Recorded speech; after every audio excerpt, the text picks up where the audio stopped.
Vous savez, le genre de personne qui va se plaindre de The Night Come For Us en utilisant des arguments comme oh, le scénario, on a déjà vu ça un milliard de fois, ou les personnages sont des caricatures sur pattes.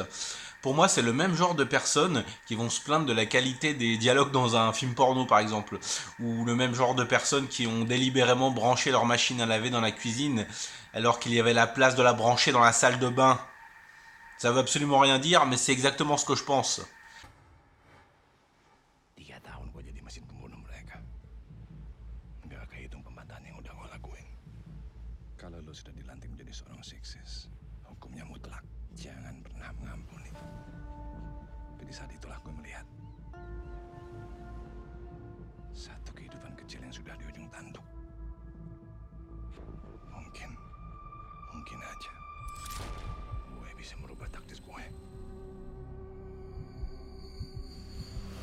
Et salut à tous.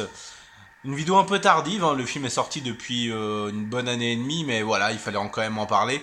The Night Come For Us, nouvelle tuerie indonésienne mise à disposition sur Netflix, après les classiques que sont The Raid 1 et 2, et, et le très sympa mais imparfait Hit Shot. Réalisé par Timo Tadianto, on va retrouver au casting Joe Talsim, Iko Uwais et la sublime Julie Estelle.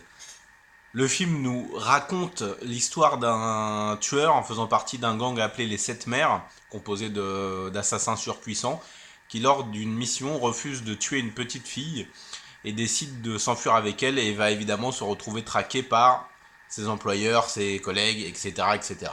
On s'en fout du scénario, bordel.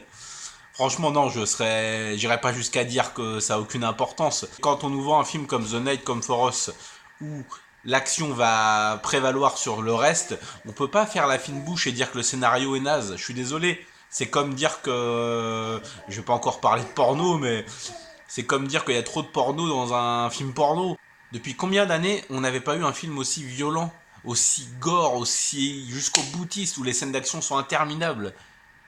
On va, j'ai entendu des discours en mode ah, les films à l'ancienne barbares ça me manque, des films comme Tiger Cage 2, Le Sens du Devoir 3, Le Sens du Devoir 4, comme From China ou autres, des monuments d'action, et là on nous sert sur un plateau un monument d'action gore et jouissif, et tout le monde, j'ai l'impression que tout le monde gueule parce que le scénario n'est qu'un prétexte à englober toutes ces scènes d'action ultra violentes.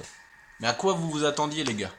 Moi, je suis totalement satisfait du film, qui accumule les scènes d'action complètement dingues, les scènes gore, c'est violent, c'est viscéral, c'est très bien chorégraphié. Et voilà, pour moi, c'est un excellent défouloir, et c'est vraiment dommage de faire la fine bouche devant une pseudo-absence de scénario ou des personnages caricaturaux. Alors oui, t'as le tueur qui décide de se repentir au dernier moment, t'as son ancien collègue qui va vouloir le traquer, ses employeurs qui sont des boss mafieux sans aucune personnalité à part être méchant et faire de l'argent. Oui, c'est vrai, je veux pas dire le contraire, hein, c'est pas du tout écrit.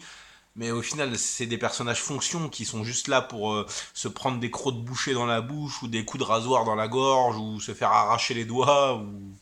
Voilà quoi, on peut pas pester contre ça, je suis désolé. On nous propose un spectacle d'action, on s'en tient à un spectacle d'action.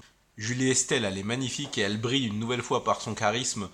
Son affrontement avec les deux tueuses lesbiennes, il est tellement gore. La vache, c'est tellement brutal. D'ailleurs, la tueuse aux cheveux courts là, et qui a son espèce de fil. Ah, vache. Ah oui. Ah la vache. J'aimerais pas qu'elle s'occupe de moi. Après, voilà, il y a quand même quelques petits défauts dans les scènes d'action, genre le final où Jotalsim il entre dans le hangar et t'as 30 mecs qui, encore une fois, semblent attendre leur tour pour venir se faire embrocher. Ou le gunfight avec Julie Estelle où elle balance une grenade dans l'ascenseur et que le mec regarde la grenade comme ça pendant 5 secondes sans réagir. C'est quelques petits défauts de timing, mais bon, on peut pas dire que voilà, ça porte totalement préjudice au film. La scène de l'attaque dans l'appartement, je la trouve dingue, elle est interminable. T'as d'abord l'assaut dans l'appartement, ensuite ça se poursuit dans le parking. C'est vraiment super long, hein, et le spectateur en a clairement pour son argent. Et... Oui bébé. Et franchement, voilà, j'ai pas du tout boudé mon plaisir, je pense que vous l'avez compris avec cette vidéo, hein. Alors oui, Ma fille est en featuring en audio, hein. Je la garde, hein. On est samedi matin, sa maman est au sport, du coup elle participe, oui, merci ma puce. Bon, vous l'avez compris, hein, The Night Comes For Us, pour moi c'est un film énorme, je vous le conseille de tout cœur. Si vous l'avez déjà vu, vous savez ce qu'il vous reste à faire, un petit commentaire. Si vous projetez de le voir et que ma vidéo vous a convaincu, n'hésitez pas, faites-moi un retour. Personnellement, j'espère une suite, avec Julie et Estelle, évidemment. Et je vous dis, bah écoutez, bon week-end, on est samedi matin, il fait pas super beau, je vais aller travailler, tout va bien. Regardez du cinéma asiatique, vous savez que ça déchire. A plus!